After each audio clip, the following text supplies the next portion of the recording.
제목으로 하나님의 말씀을 함께 나누고자 합니다. 우리 사람들은 참 다양한 관계 속에서 살아가고 있습니다. 그저 얼굴 한 번, 두 번 보는 그런 아는 사이에서 또 정말 나에게 아니 그대에게 절대적인 그런 영향을 끼치는 깊은 관계까지 그 관계의 폭은 참으로 다양하고 넓습니다. 그런데 사람들은 이 인간관계 속에서 어쩔 수 없이 매우 자기 중심적입니다. 이를테면 내가 상대방을 향해서 관심과 호기심을 갖는다고 해도 그것이 저 사람이 어떤 사람인지 궁금해하는 그런 면도 있지만 저 사람이 나랑 잘 맞을까 아니면 나랑 잘 지낼 수 있는 그런 사람인가 이렇게 가늠해 봐서 나와 그 사람과의 관계에 적절한 선을 긋고자 하는 그런 자기 중심적인 욕구가 이런 관심과 호기심을 만들어낼 때도 있습니다. 그거는 결국은 남을 바라보는 것이 아니라 여전히 나를 바라보고 있는 그런 모습이죠. 이러한 자기 중심적인 관계의 바로 중심축을 나에게로부터 상대방으로 옮기는 것, 그것 중에 하나가 공감이라는 것입니다. 공감은 내가 중심이 아니라 상대방을 중심으로 생각하고 또 느끼는 것입니다. 그래서 그 사람의 처지와 마음을 내가 느끼는 것처럼 그렇게 같은 마음을 갖는 것이죠.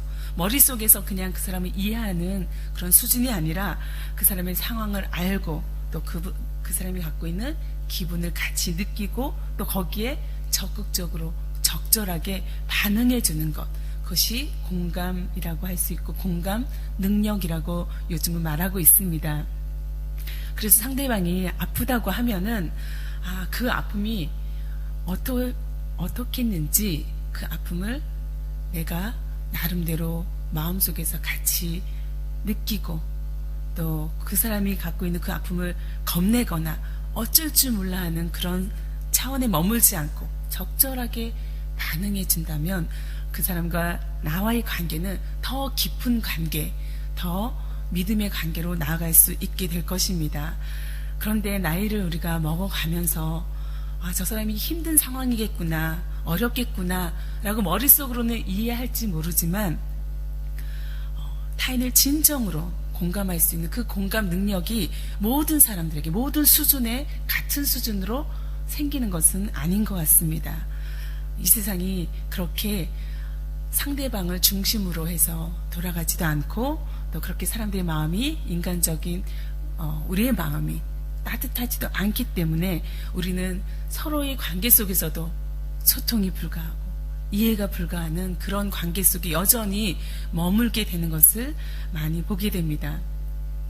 그런데 우리가 단순히 타인을 이해하지 못하는 그런 수준이 아니라 타인의 기분과 상황을 알면서도 오히려 이것을 역으로 이용하는 소위 못된 사람들이 있습니다.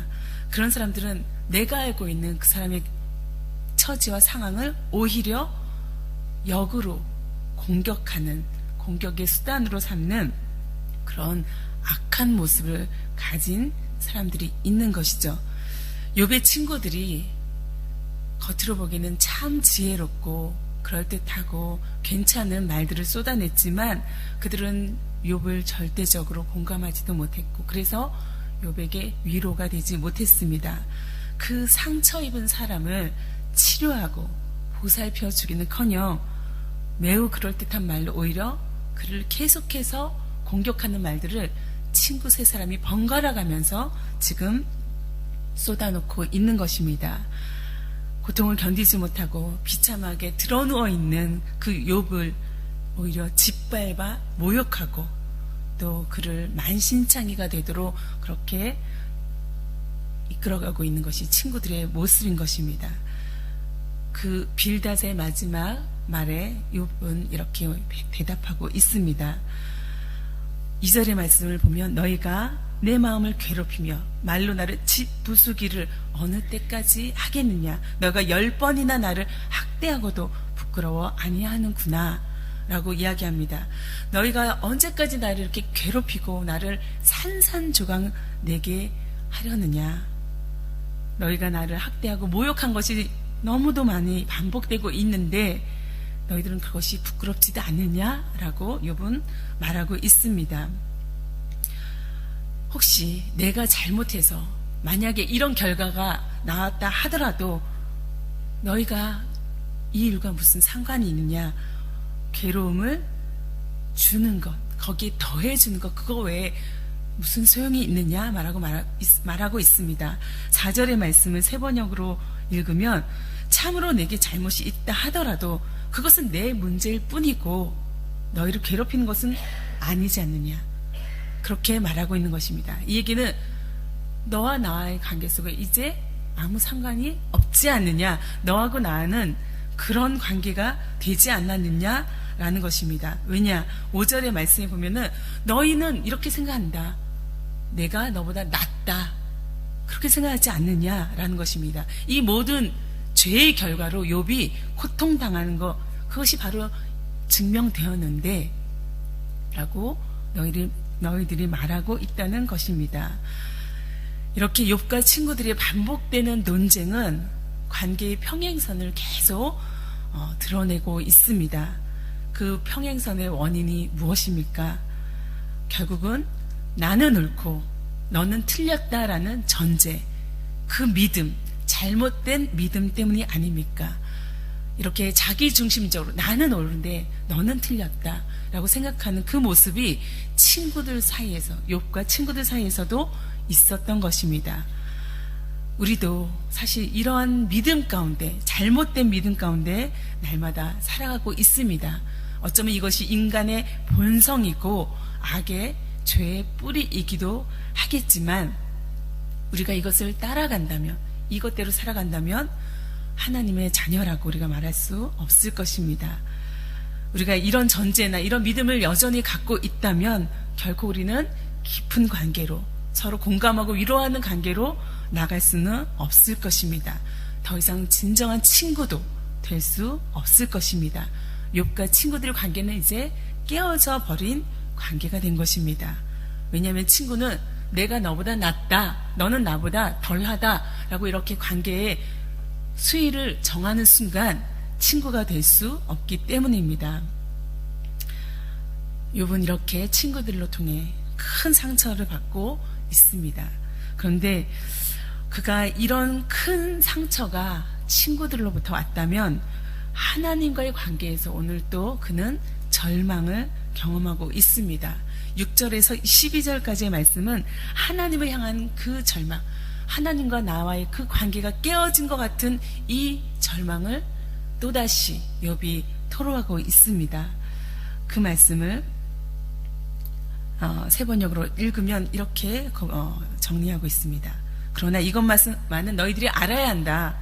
나를 궁지로 몰아넣으신 분이 하나님이시고 나를 그물로 덮어 씌우신 분도 하나님이시다. 폭력이다 하고 부르짖어도 듣는 이가 없다. 살려달라고 부르짖어도 귀를 기울이는 이가 없다. 하나님이 내가 가는 길을 높은 담으로 막으시니 내가 지나갈 수가 없다. 내 가는 길을 어둠으로 가로막으신다. 내 영광을 거두어 주시고 머리에서 면류관을, 그 영광을 벗겨 가셨다라고 기록하고 있습니다. 하나님은 욥에게 있어서 어떤 존재입니까? 욥은 하나님과 어떤 관계 속에 있었습니까? 하나님은 욥을 있게 하신 창조주이고 그 삶을 가능케 하신 주권자, 주관자 되신 분입니다. 그런데 그 하나님이 지금은 욥에게 너무하는 것 같습니다. 하나님이 더 이상 내 편이 아닌 것 같습니다. 오히려 하나님이 나를 공격하시고 또 모든 희망을 빼앗아가고 있는 듯 보입니다. 10절에서부터 12절의 말씀도 반복되는 그런 욥의 고백입니다.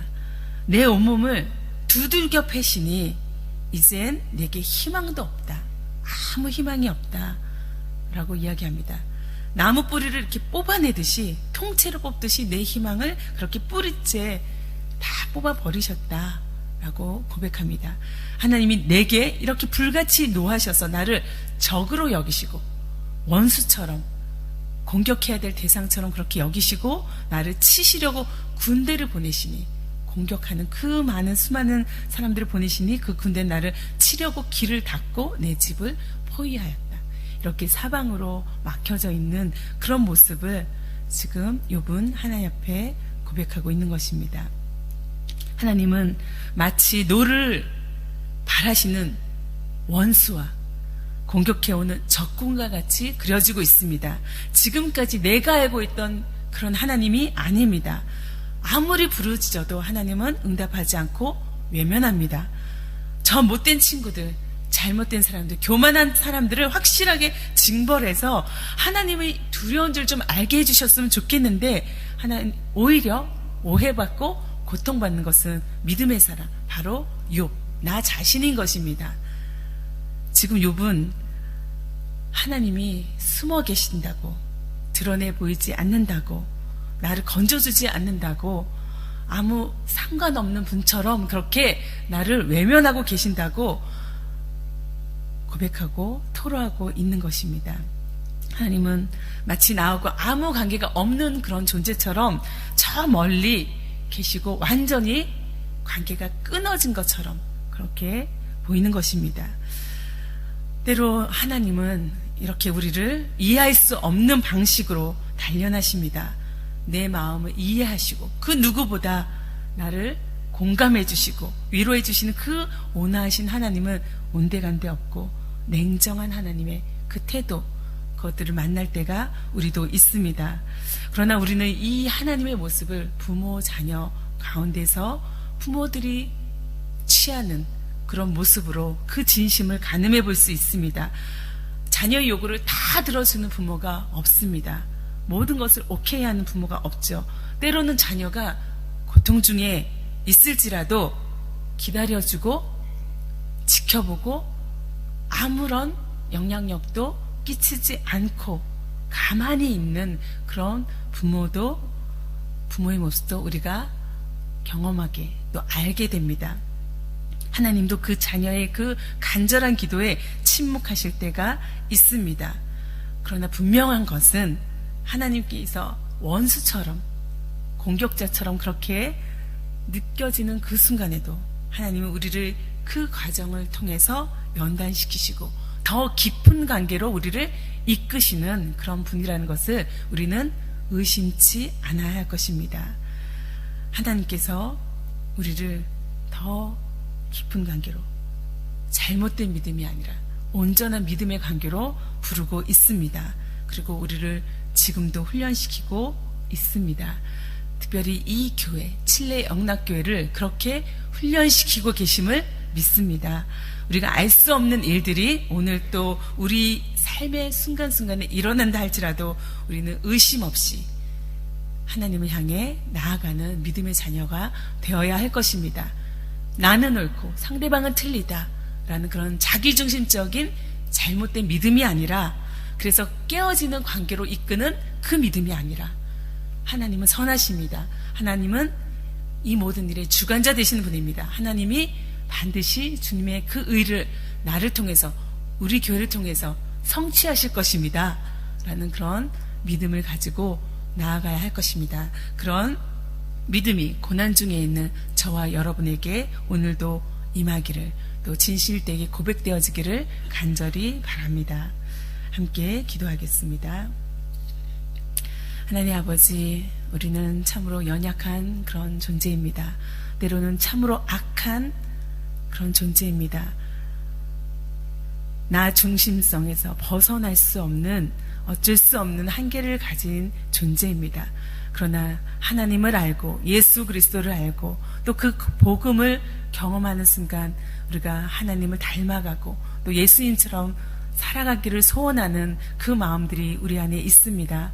하나님, 우리의 마음을, 우리의 삶을, 우리 고백을 인도하여 주시옵소서. 주님을 바라는 그 믿음이 약해지지 않게 붙들어 주시고, 또 이 모든 상황 속에서 하나님이 열어주시는 그 길들을 찾고 또 순종하며 나아갈 수 있도록 하나님, 우리의 모든 결정과 선택과 그리고 응답에 함께하여 주시옵소서. 오늘의 모든 시간들이 주님 앞에 올려지는 예배되기를 간절히 소원하며 예수 그리스도의 이름으로 기도합니다. 아멘.